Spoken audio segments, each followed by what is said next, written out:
Сәлеметсіздер ме?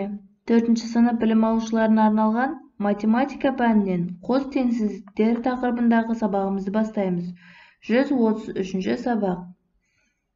Бүгінгі оқу мақсатымыз қос теңсіздіктердің шешімдер жиынын табу. Оқулықтың 13-ші бетіндегі бірінші тапсырмаға назар аударыңдар. Калькулятордың көмегімен есептеп, қандай сөз шығатынын анықта. Және сен сол сөз туралы не білесің? Оны келесі бейнежазбадан тамашалайық. Телескоп Әбу-Насыр Әл-Фараби жасаған ойыс әйнектің негізінде жасалғанын білесің бе? Балақай, телескоптардың арғы негізі қазақ астрономиясы тарихында жатыр. Телескоптың шығуына ұлы энциклопедист ғалым Әбу-Насыр Әл-Фараби жасаған ойыс айна негіз болды. Әл-Фарабидің телескоп жасау жөніндегі еңбегімен астроном ғалым телескоп жобасын жасаушылардың бірі Йоган Кеплер жақсы таныс болған.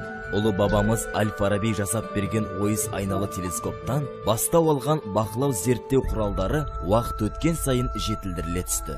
Бертін келе, әлем елдерінде қазақтың қасиетті киіз үй пішінді обсерваториялар салына бастады. Жарайсыңдар. Олай болса, екінші тапсырмаға назар аударыңдар.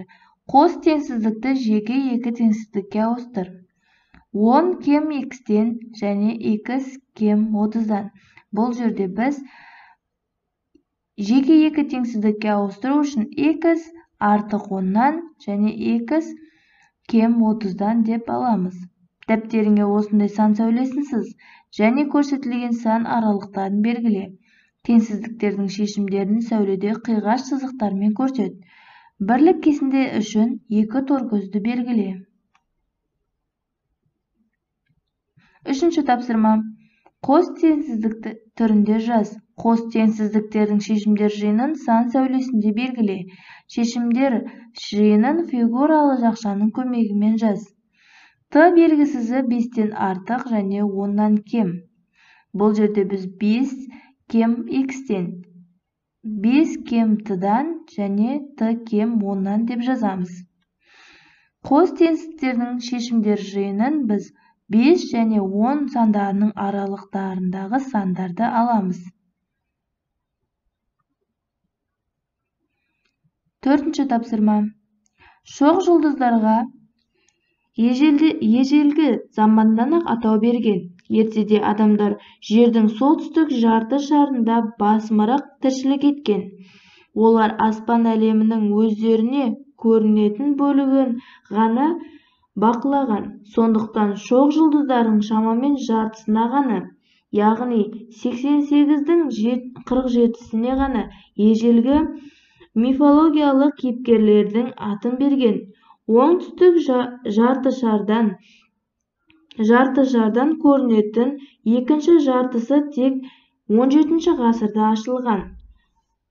Оларға ұлы географиялық ашылулардан кейін атау берген. 47 кем x-тен x кем 88 қос теңсіздігінің шешімдер жиынын сан сәулесінде белгіле. Шешімдер жиынындағы сандарды ата. Қанша сан алынды? Қанша шоқ жұлдызға 17-ші ғасырда атау берген?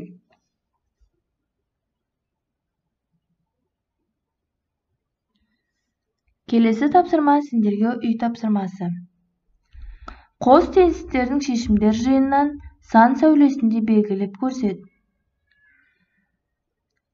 556 кем x-тен x кем 562-ден. 450 кем x-тен x кем 452-ден. Бүгінгі біздің сабағымыз аяқталды. Сау болыңыздар.